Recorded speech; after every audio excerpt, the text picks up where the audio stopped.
அதை நல்லா இன்னைக்கு காலையில் ஒரு வீட்டில் என்ன கேட்டாங்க, வினை என்றால் என்ன என்றால் வேறு ஒன்றும் இல்லை, வினை என்றால் என்ன என்று கேட்டால் சுருக்கமாக சொல்லுகிறேன், நீங்கள் செய்கிற ஒவ்வொரு செயலுக்கும் எதிரானதும் சமமானதுமான மறுவினை உண்டு. அதுதான் வினை கொள்கை. இப்போ சயின்ஸில் அதைத்தான் சொல்கிறாங்க. எங்கு நடக்கும் ஒரு தாக்கத்துக்கு எதிரானதும் சமமான மறுதாக்கம் உண்டு. இது பெரிய விஞ்ஞான கொள்கை. இதையே எங்களுடைய வினை கொள்கையாளர்கள் சொன்னார்கள். ஒரு செயலை நீ செய்கிறாயா, அந்த செயலுக்கான எதிரானதும் சமமானதுமான வினையை நீ அனுபவித்தே ஆக வேண்டும். சயின்ஸை விட கொஞ்சம் மேலே போனார்கள். என்ன சொன்னார்கள், அந்த வினை செய்கிறது என்ற பொழுது இப்படி குத்தினேன் இடித்தேன் என்பது மட்டும் வினை இல்லை, 3 வகையாய் வினை செய்யலாம். என்ன, மனதாலே வினை செய்யலாம், வார்த்தையாலே வினை செய்யலாம், உடம்பாலே வினை செய்யலாம். இந்த 3 வினையும் உன்னை தாக்கும். இது கேட்டு நான் சிலிர்த்திருக்கிறேன் பாருங்க. எங்களுக்கு ஆச்சரியமாக இருக்கிறது அல்லவா. சரி, ஒருத்தருக்கு அடித்தேன், அவன் திருப்பி அடித்தான், சரி. வார்த்தையாலே திட்டினேன், வார்த்தையாலே திட்டினான், சரி. திட்டுவான், கட்டாயம் திட்டுவான், திட்டினான், சரி. வினைக்கு வினை. மனதாலே நினைத்ததுக்கு எதிர்வினை வருமா? இப்போவே எத்தனை பேரை திட்டிக் கொண்டு நினைச்சு கொண்டு தானே பேச்சு கேட்போம்.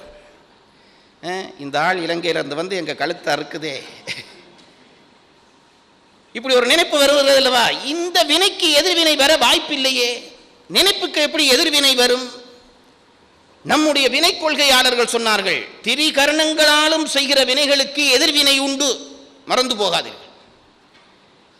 இது பற்றி சந்தேகம் எனக்கு ரொம்ப காலமாக இருந்து எங்க ஆசிரியர் தான் அதை தீர்த்து வச்சார். நான் அவர்கிட்ட தான் கேட்டேன், மனதாலே செய்கிற எண்ணங்களாலே செய்கிற வினைக்கு அவனை அடிக்க வேண்டும், இவனை தொலைக்க வேண்டும், அவனுக்கு நான் பொருள் கொடுக்க வேண்டும், நல்லது கெட்டது ரெண்டுமே வினைதான். நீங்க நல்லதை செய்தாலும் அது உங்களுக்கு திருப்பி வந்து சேரும், கெட்டதை செய்தாலும் சேரும். அதனாலே நல்லது கெட்டது ரெண்டும் பிறவிக்கு காரணம்தான். அதனாலதான் மணிவாசகர் சொன்னார், அறம்பாவம் என்னும் அருங்கயிற்றால் கட்டி அறமும் பிறவியை தரும், பாவமும் பிறவியை தரும். இப்ப உள்ளத்திலே ரெண்டும் நினைக்கிறோம். ஒரு நிமிஷத்துல எத்தனை எண்ணங்கள் ஓடுகிறன. மற்றவனுக்கு தீமை செய்ய வேண்டும் என்ற எண்ணம், மற்றவனுக்கு நன்மை செய்ய வேண்டும் என்ற எண்ணம், ரெண்டும் ஓடிக்கொண்டே இருக்கிறது அல்லவா. இதற்கு எப்படி எதிர்வினை வரும்? அதுக்குத்தான் நம் பெரியவர்கள் தத்துவ ஞானிகள் சொன்னார்கள், கனவு என்று ஒன்று வருகிறது அல்லவா. கனவிலே சம்பவங்கள் நடந்து துன்பங்களை அனுபவிக்கிறோம் அல்லவா, அது மனதாலே செய்த வினைக்கான எதிர்வினை என்றார்கள். நான் நடுங்கி இருக்கேன் சார் இதுக்கு எங்க ஆசிரியர் சொன்ன பொழுது. இப்போ கனவிலே என்னை ஒருத்தன் கத்தியாலே குத்த துரத்தி கொண்டு ஓடி வந்து குத்துகிறான், நடுங்கி போய் எழும்புகிறேன். ஒன்றும் சம்பவம் நடக்கவில்லை, ஆனால் அந்த குத்துதலாகிய துரத்துதலாகிய அந்த பய உணர்வு என்னை பற்றியதா இல்லையா? எப்படி அந்த உணர்வு எனக்கு வந்தது?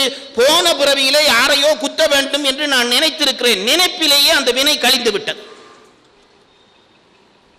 அதனால்தான் நம் பெரியவர்கள் சொல்வார்கள், நிறைய கனவு காணுகிறவர்களுக்கு வினை தீருகிறது என்று அர்த்தம். இது நான் விளையாட்டை உண்மையாகவே தான் சொல்லுகிறேன்.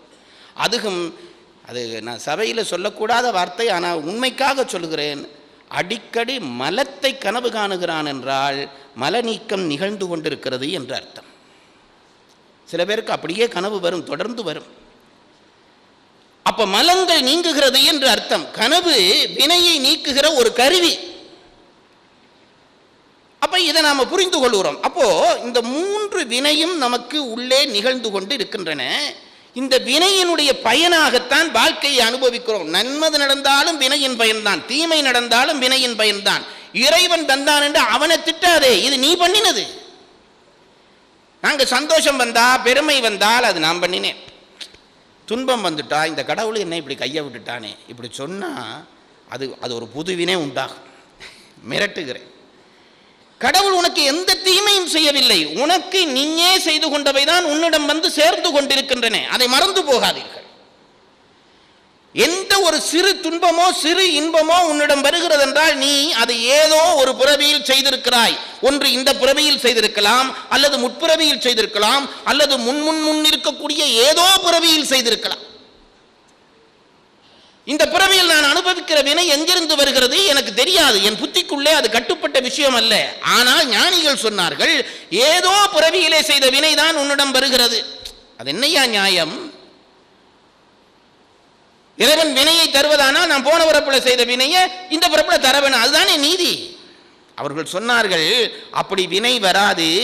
வினை கூட ஒருவனிடம் வந்து சேர வேண்டுமானால் வினை பக்குவப்பட வேண்டும் என்றார்கள். வினைக்கும் ஒரு பக்குவம் உண்டு.